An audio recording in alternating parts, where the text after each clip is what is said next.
Vous êtes sur la Panafricaine Média 1, merci de nous rester fidèles. Bienvenue dans ce nouveau numéro de Croissance Verte. Le réseau CDKN a procédé à Dakar au lancement de la troisième phase de son programme soutenu au Sénégal par Enda Energy. Cette initiative vise à promouvoir un développement résilient au climat, sensible au genre et socialement inclusif au Sénégal en se concentrant sur les zones centre, sud et nord du pays. Quels sont alors les objectifs et les actions concrètes de ce programme ainsi que les rôles cruciaux des différents acteurs? Et pour en parler, je reçois sur ce plateau M. Jean-Pascal Correa. Vous êtes coordonnateur des programmes à Enda Energy. Merci d'avoir répondu à notre invitation. Merci beaucoup. C'est un plaisir d'être là avec vous pour partager un peu sur l'expérience de ce programme-là qui va démarrer effectivement au Sénégal, qui a déjà démarré et dont on vient de faire justement le lancement officiel au niveau du Sénégal le mardi dernier, 16 juillet autant pour moi, et donc avec un ensemble d'acteurs institutionnels et non institutionnels. On aura justement le temps, mon cher Correa, de parler évidemment de cette rencontre. Le temps pour nous de regarder et de suivre ce reportage. Il est signé Daoudasso et Moussandir. C'est à Dakar que le réseau CDKN a procédé au lancement de la troisième phase de son programme, une extension de ses actions au niveau des pays francophones, soutenue par Enda Energy. Comment travailler avec pour et par les populations, renforcer un peu la documentation ou l'information sur les pratiques qui ont été déjà réalisées sur le terrain, mais aussi accompagner des champions, que ce soit des champions femmes, des champions jeunes, qui répondent par rapport à leurs activités donc sur différents secteurs pour renforcer à la résilience donc, des communautés, des écosystèmes et des terroirs. Donc là, c'est la dimension adaptation. Il y a la dimension équité qui relève un peu de principe, c'est-à-dire renforcer un peu l'équilibre au genre et l'inclusion sociale, parce que pour nous, dans ce processus lié au changement climatique et même au développement durable, il faut une approche intégrée, c'est-à-dire ne laisser personne en rade pour qu'au moins on puisse travailler ensemble à répondre aux défis qui s'imposent à nous. Ce, dans une dynamique d'inclusion et d'approche intégrée. Nous pensons que tout ce que les acteurs non étatiques sont en train de faire sur le terrain doit être aligné aux politiques développées au niveau local, c'est-à-dire les plans locaux de développement ou bien les plans climat énergie territoriaux pour ceux qui ont eu à actualiser leurs plans pour que ce soit sensible au climat.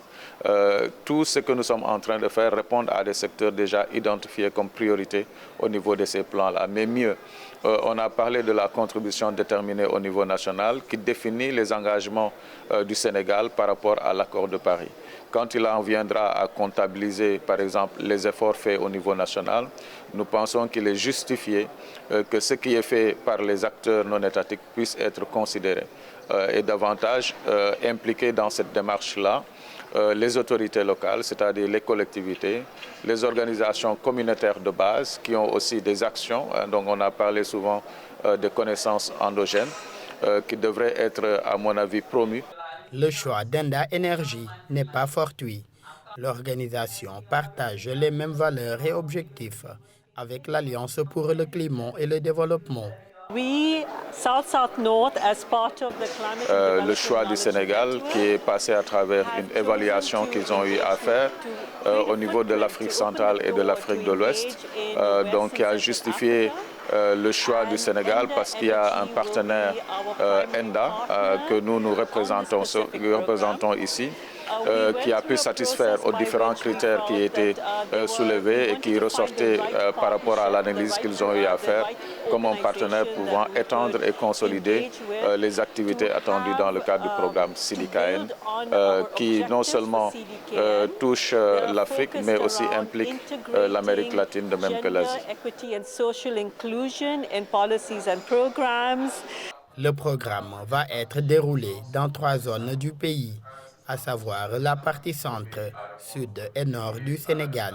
En ce qui concerne le projet SEDECAN qui porte sur la capitalisation et la production de connaissances, nous avons ciblé un certain nombre d'activités, mais basées sur les ressources au niveau local. Donc la problématique phare sera surtout orientée sur la gestion des ressources forestières, parce que nous savons qu'au Sénégal, le poumon vert du Sénégal se trouve en zone sud, dans la zone de Casamance. Et donc, aujourd'hui, on n'est pas sans savoir que ces ressources naturelles-là sont en train de connaître donc, beaucoup d'agressions et beaucoup de pertes qui sont enregistrées, et ça devient un fléau au vu des changements climatiques.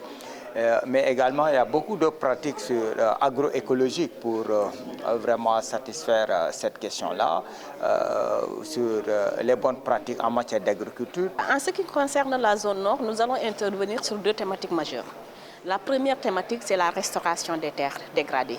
Nous sommes dans un contexte de changement climatique. Les terres deviennent de plus en plus dégradées, surtout avec la salinisation des terres. Donc nous allons mener des activités allant dans le sens de la récupération de ces terres dégradées. En faisant quoi? D'abord, nous allons étudier quels sont les impacts du changement climatique sur la dégradation des terres.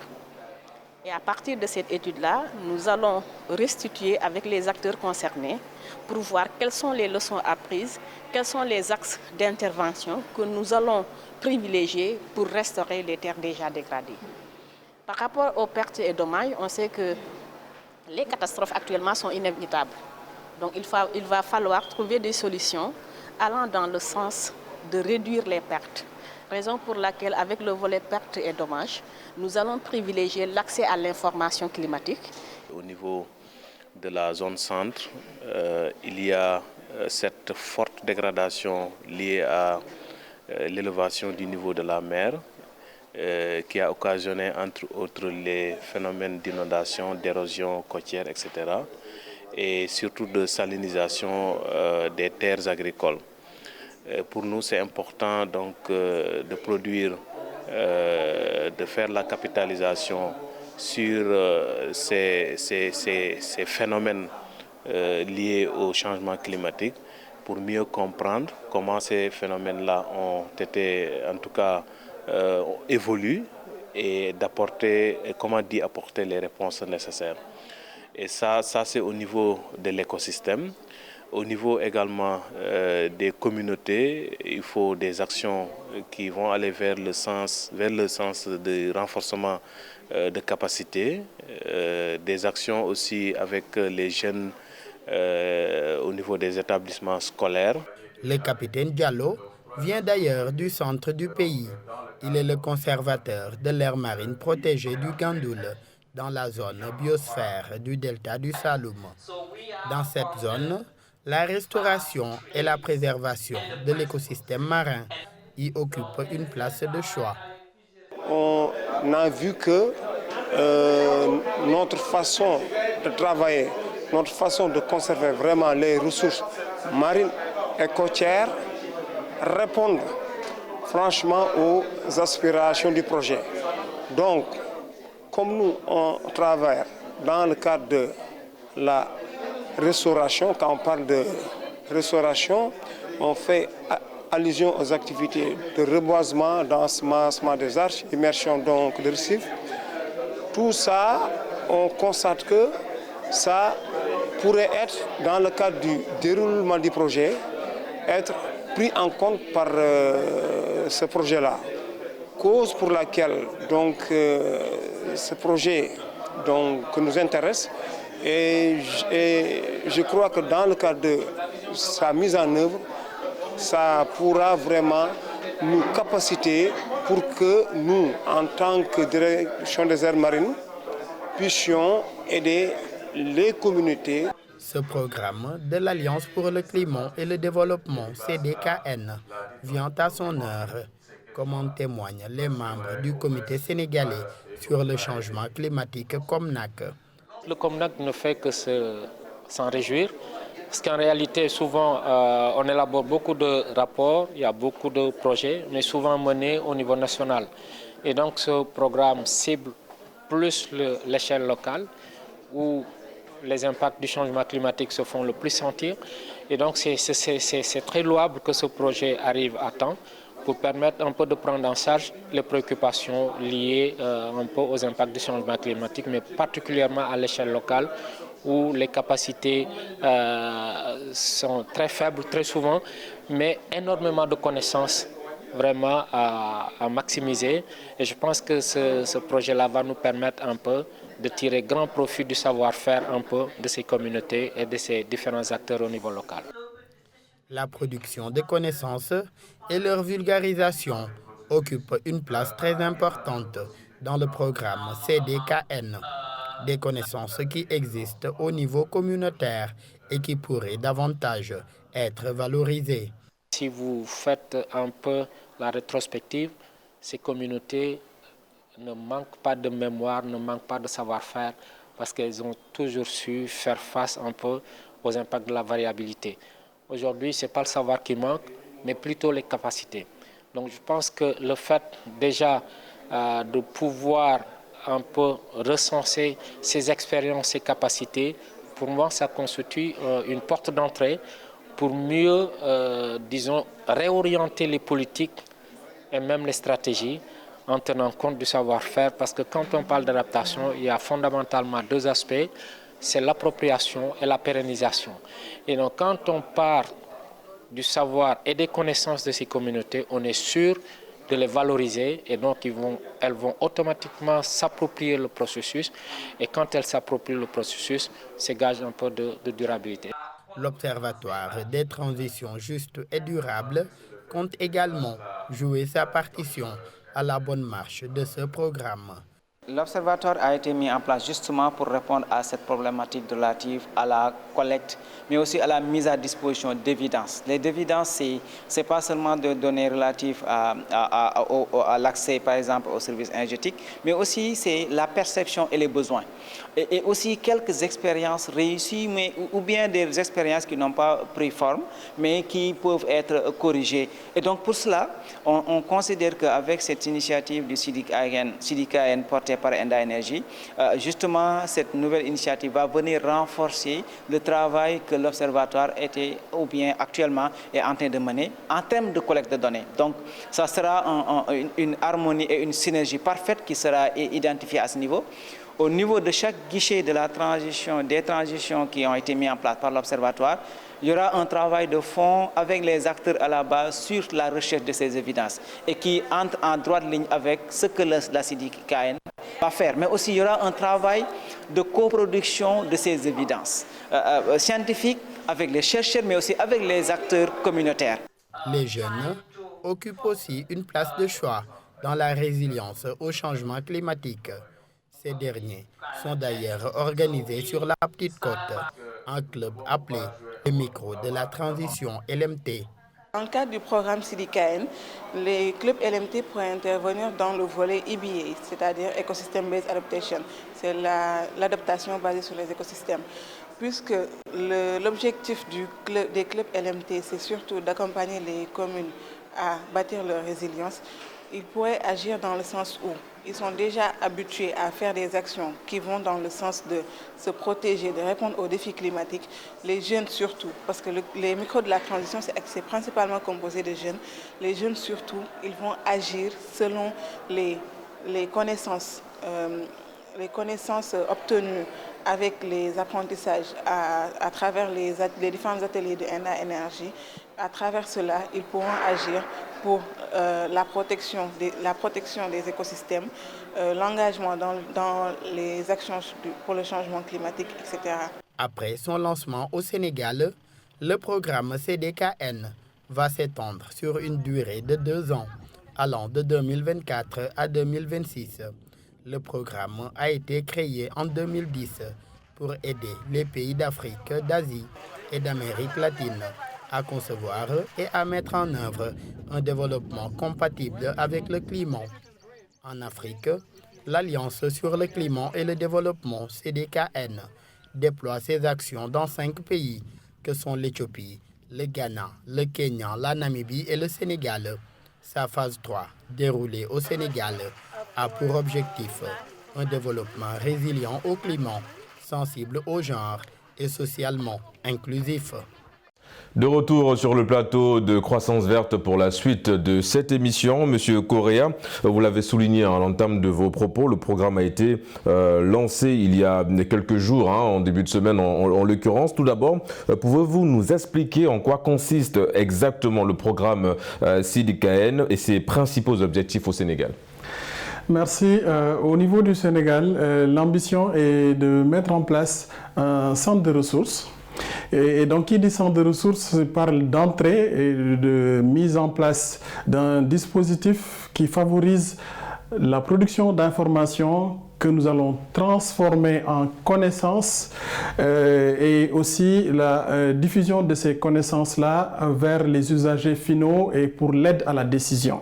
Des connaissances un peu éclairées par les scientifiques en partie, en sachant que ce n'est pas seulement les connaissances scientifiques qui sont en place, qui sont à la disposition des producteurs, des acteurs communautaires, c'est aussi les connaissances endogènes qui partent de leurs propres expériences et de leur propre lecture, non seulement du monde, mais aussi de leur analyse et leur rapport au quotidien avec les écosystèmes. Et donc ce sont des connaissances qui sont effectivement là, qui peuvent être totalement valorisées et qu'il faut justement valoriser pour que ça soit utile aussi à d'autres contrées, d'autres collectivités, d'autres producteurs et donc d'autres connaissances, tout type de connaissances pratiques qui peuvent permettre d'éclairer les activités de production pour faire face, on parle de résilience, aux effets néfastes du changement climatique, mais également pour aller vers le développement parce que c'est le bien-être, le mieux-être des populations qui à terme doit être recherché.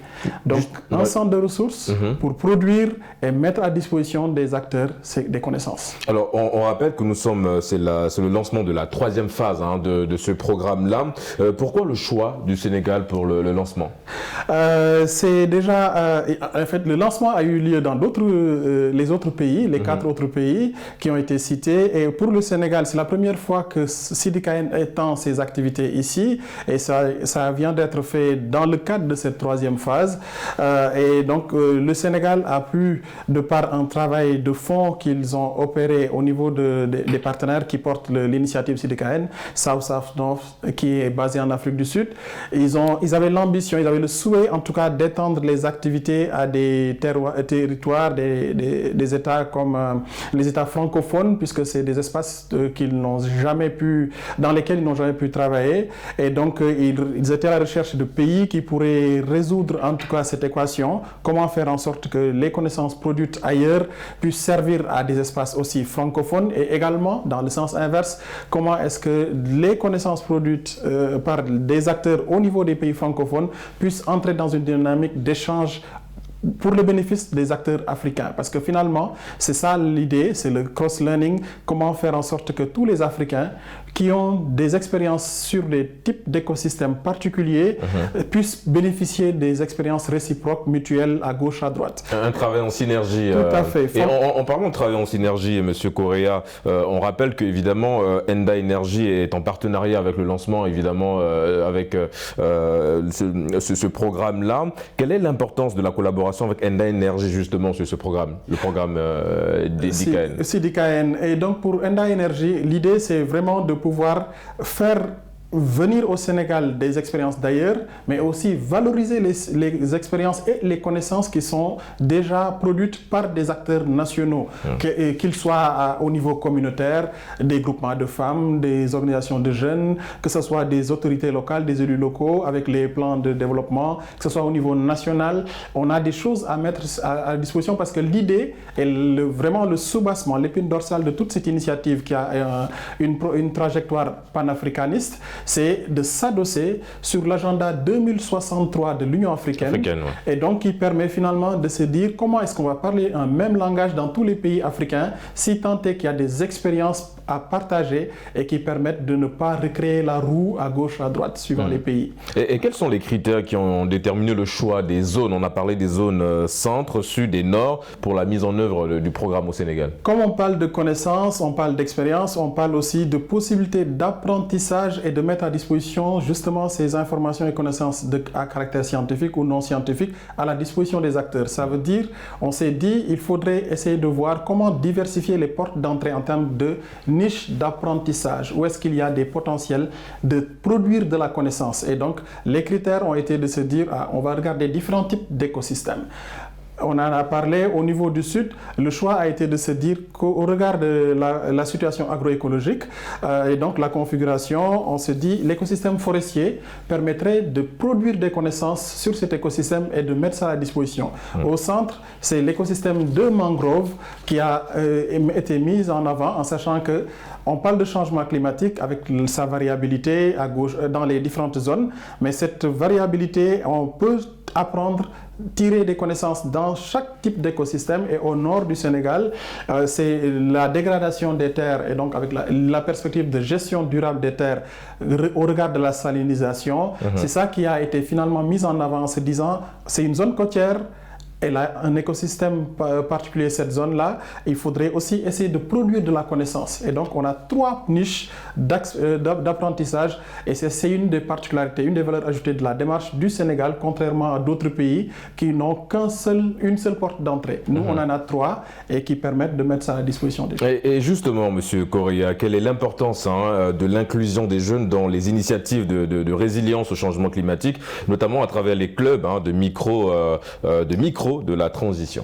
C'est fondamental parce que c'est aussi dans la perspective de développement durable, les générations futures font partie des acteurs qui doivent contribuer, être pris en compte dans la lecture d'une trajectoire adossée sur la durabilité. Et donc les jeunes, comme on dit de manière un peu familière, c'est l'avenir de demain et c'est aujourd'hui qu'il faudrait au contraire les impliquer et plus ils sont sensibilisés, engagés, mais vraiment engagés et comme on le voit dans la Petite Côte, ils sont véritablement engagés dans la lutte contre les effets néfastes du changement climatique, mais avec un langage de jeunes, avec des approches de jeunes, des innovations fabuleuses qui leur permettent de se dire on utilise le micro pour aller vers les gens, on utilise la proximité pour aller vers nos communautés, parler à nos écoles primaires où nous sommes en train d'étudier ou au lycée et parler au groupement de femmes avec lequel nous vivons et pour développer des activités, des réponses qui leur permettent de se dire, y compris les artistes locaux, on va faire un album mais qui parle de climat, qui parle de gestion des déchets, qui parle de bonnes pratiques, de changement de comportement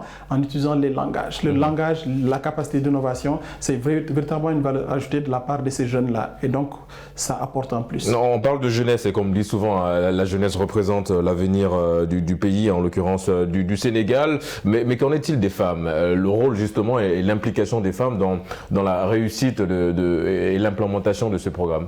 Que ce soit les femmes comme le volet inclusion sociale, c'est aussi un aspect qui est extrêmement important à prendre en compte si on veut que les activités soient effectivement durables et si on veut justement bénéficier de l'espace d'apprentissage qu'offre aussi l'inclusion, la participation des femmes.